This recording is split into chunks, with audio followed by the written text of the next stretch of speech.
yan ang tumawag doon sa Red Cross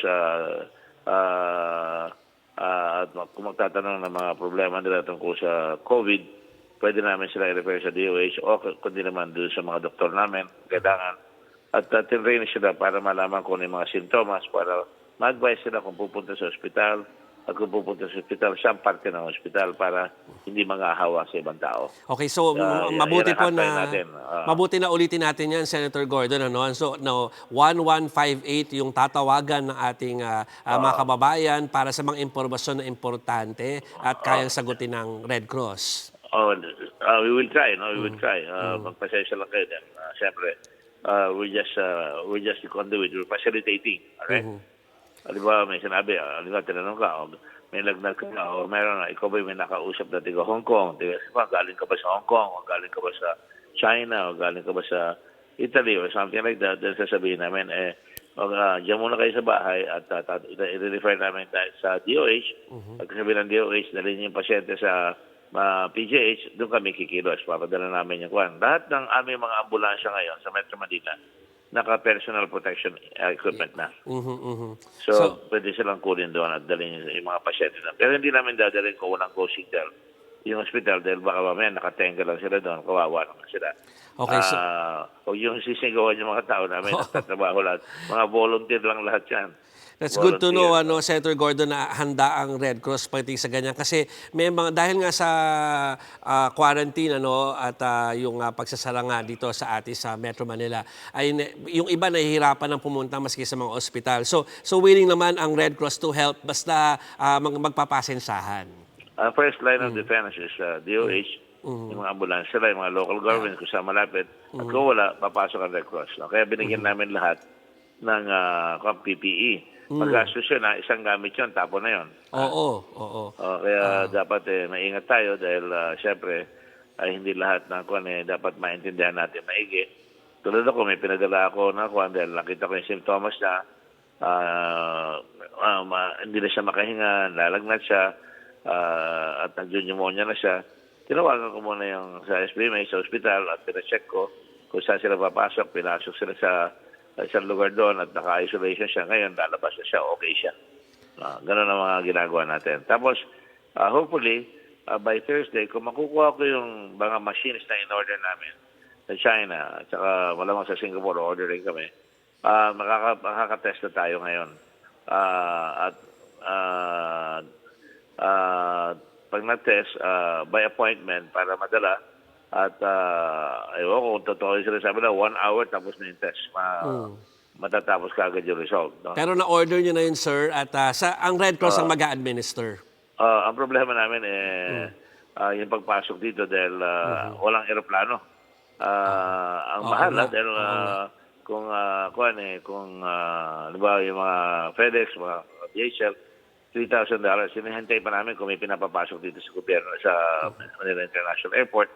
Kung meron gano'n, madali nang makalabas yan. Tapos may parating pa kami yung mga gano'n karami, pero may mga mask kami, may mga PPEs kami, mga gloves, yun ay parating pa rin at nag-order rin kami niyan.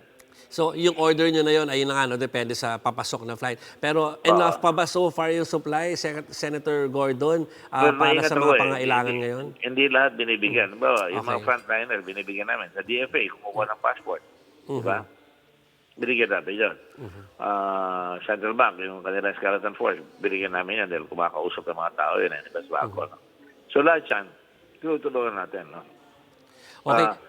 Ito, tumulong sa akin ang, Globe at hinihintay ko pa yung tulong ng Smart. Paabot yun na kay Manny. Oo. Malaman naman, malalaman niya na ngayon at naririnig kayo. Nag-usap naman na kami ni Mr. Pangilinan. Okay. At tutulong naman ang Smart. Okay.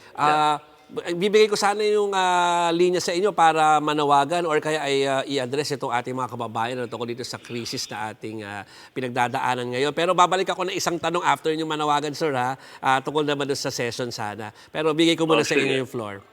Sige. Sa lahat ko, konting pasensya. Hindi naman tayo dapat magpanik at narinig nyo na palagi sinasabi na huwag lang magpapanik. Ang kailangan ingat, hindi panik. Intindihin natin yung sakit. Kung inalagnat kayo, inuubo kayo na dry, wala namang sputum, tapos naglinikip yung mga kanyo, tumawag na kayo kaagad doon sa 1158 o di kaya doon sa DOH. May hotline rin yung DOH, hindi ko pa nakukuha. At bakuha sila. Now, ang importante, stay at home. Kung wala kayong gagawin, ako nga, nag-stay at home muna ako para safe din yung mga tao ko. No? Pero dito ako nagtatrabaho. Hirap na hirap ako dito. Work from home. Maghapon. Pero baka sa mga ilang araw, papasok na rin ako dahil araw-araw ako doon. Nag-iingat rin ako dito sa bahay namin. Ayoko may mahawaan sa akin kung sakali meron. Pero negative na ako. Pero dapat mag-ingat lang ang mga tao. Yun ang kailangan. Alamin nyo, intindihin nyo. At konting pasyensya. At ito ay inaaral pa natin lahat yung dapat gawin. Konting sistema. Siyempre, pag may bagong sistema, maraming gusot yan. Hindi masamang mag-suggestion kayo. Huwag kayo magalit. Mag-suggestion muna kayo. Diba? At saka dapat maintain nyo yung distansya. Kahit na nasa pila kayo, maintain nyo. At least ako sinasabi ko 2 meters para di tumatawad. 2 meter distance. At saka kung may sakit kayo, dapat may face mask kayo para hindi kayo mangahawa o pag may malapit kayo sa mga delikadong tao, huwag na kayong lumapit. Dapat may face mask kayo. Pag nasa maraming madla, dapat naka-face mask kayo. Senator Gordon, at least parang good news na narinig ngayon na ating mga kababayan na kayo ay nagbibigay at nag-augment nitong mga kailangan supply ng ating mga frontliners pati ng mga ospital. Pero pagdating po sa supply ng dugo ng Red Cross? Marami na dugo. Pero gusto ko, patawag-tawag, dumaan kayo doon sa mga blood bank, magbigay kayo ng dugo. Hindi kami pwede mag-mass bleeding ngayon Delikado yung mass bleeding, maraming tao. So, tumatawag kami sa mga volunteer namin. Right now, I think we have about 15,000 blood bags all over the country. So, kaya yun. Senator Gordon, you're working from home ngayon, pero meron kayong emergency session. Tomorrow, yes. Tomorrow, so you'll be there to tomorrow.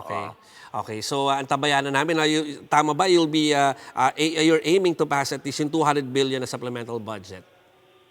Hindi ko pa nakikita na may supplemental budget. Okay. So, titignan ko muna dahil I'm going there. Ang ina-expect ko, may stimulus tayong package sa aprubahan. I'm going there kung magsusupplemental budget para... Kasi ayoko maghihintay pa tayo na patapos saka tayo mag-i-stimulus. Tama. Diba? Dapat nakahanda na yan para we hit the ground running and we can help right away yung mga tao na nahihirap. Lalo na yung support na natin sa mga tao na yung mga natitinda dyan sa mga sidewalk vendor. Hindi na makapagtinda ngayon, di ba? Karamihan dyan, isang kahig, isang tuka. So dapat may support na tayo. Dapat mabilis yung ating mga tauhan na magbigay. Kami rin sa Red Cross, pinaplano rin namin na magbigay ng tubig, paghugas, pagligo. Pero malaking malaking undertaking and I don't want our people na may expose. So, inaaral namin kung paano i-distribute yan at saka pati mag-uusap kami ng San Miguel Corporation makatulong doon sa distribution ng Nutri-Buns, at saka alcohol. Yan ang pinaplano namin ngayon. Okay, Senator Gordon, maraming salamat po ha. Thank you, Joey. Thank you very much. Okay, nakausapan namin ngayon si Senator Richard Gordon, ang presidente po at CEO ng Philippine Red Cross. At bukas nga po ay magpupulong ang mga senador. Antabayanan niyo yung coverage na yan dito sa aming himpilan. Okay, punta naman tayo doon sa La Union, sa may Cabal, La Union. Yung mayor doon na si Philip Crispino at ang kanyang wife, Councilor Donna Rillera Crispino, have tested positive for the coronavirus. They are La Union's first COVID-19 cases. The couple previously attended the Philippine Councilors League at the SMX Convention Center towards the end of February. In a statement, the couple apologized to all those they had socialized with since February 29. The Crispinos have been on self-quarantine for the past 16 days and are reportedly in stable condition. The PNP has been ordered to form tracker teams that will go after hoarders who sell overpriced goods during the enhanced community quarantine period. Interior Secretary Ed Año said they have received reports of businessmen hoarding rice, food items, and other supplies, which they later on sold at higher prices. Aside from the creation of tracker teams, Año also tasked the PNP to coordinate with the trade industry in conducting spot warehouse inspection. Anyo likewise warned businessmen and rice millers against hoarding. On Thursday, police arrested 3 individuals in the cities of Caloocan and Manila for allegedly hoarding alcohol and medical supplies and then selling them at higher prices. At atin naman pong alamin ang kalagayan ng ating Health Secretary na si Francisco Duque III. Makausap po natin si News 5 correspondent Greg Gregorio na magulat ang live mula sa Pasig. Greg, kamusta yung test na ginawa kay Secretary Duque? Jovi, negatibo ang resulta ng COVID-19 test ni Health Secretary Francisco Duque III. Ayon yan mismo kay DOH OIC Undersecretary for Health Regulations Maria Rosario Vergere batay sa isang result na lumabas kagabi. Ayon kay Vergere, isang negative result lang ang kinailangan ng kalihim. At sa ngayon ay nasa mabuting kalagayan pa rin siya. Matatanda ang nagpa-test si Duque at sumailalim sa home quarantine matapos itong ma-expose sa isang DOH official na nagpositibo naman sa virus. Nauna ring pinaliwanag na kinailangang matest agad si Duque dahil pasok ito sa vulnerable population o yung mga nakatatanda at may underlying medical condition. Samantala, patuloy pang lumobo ang bilang ng COVID-19 cases sa bansa. Mula sa 307 cases kagabi, nakapagtala pa ang DOH ng 73 cases mula kagabi yan. Dahil dito, as of 10 a.m., nasa 380 na ang mga kaso ng COVID-19 positive sa bansa.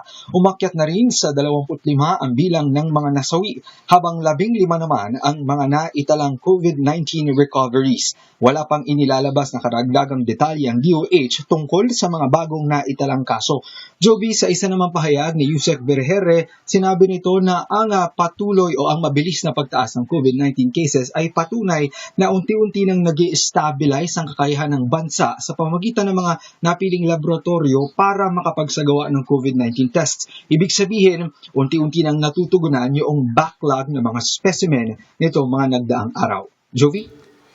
Greg, good news yun, na okay na si Secretary Duque, pero hindi na basta tapos na ba yung self-quarantine niya at may kita naman natin siya sa mga briefing sa mga susunod na oras or at least tomorrow? Jovi, wala pang detalye kung kailan babalik si Secretary Duque sa normal operations, bagamat habang siya naman ay naka-home quarantine, siya daw ay naka-work from home. Ngayong lumabas na yung resulta niya na siya ay negatibo sa COVID-19, wala pang detalye kung babalik na ba siya sa mga physical meetings o sa pag-attend sa mga meeting na IATF personally. Yan din ay isa sa mga hihintayin natin o aabangan nating impormasyon mula sa DOH. Jovi? Okay, maraming salamat, Greg. Nakausapan natin si Greg Gregorio, ang ating News Hour correspondent na nag-uulat ng live mula sa Cogio, Rizal.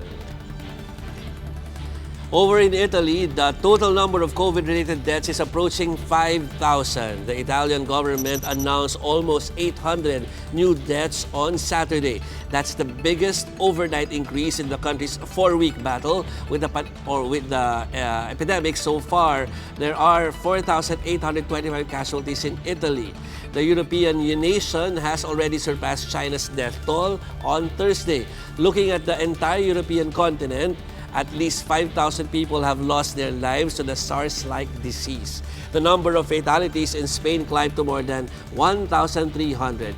In the Middle East, at least 100 people died overnight in Iran. As the country marks the beginning of the Persian New Year, the death toll in the oil-rich nation has now topped 1,500. That's the third highest in the entire world.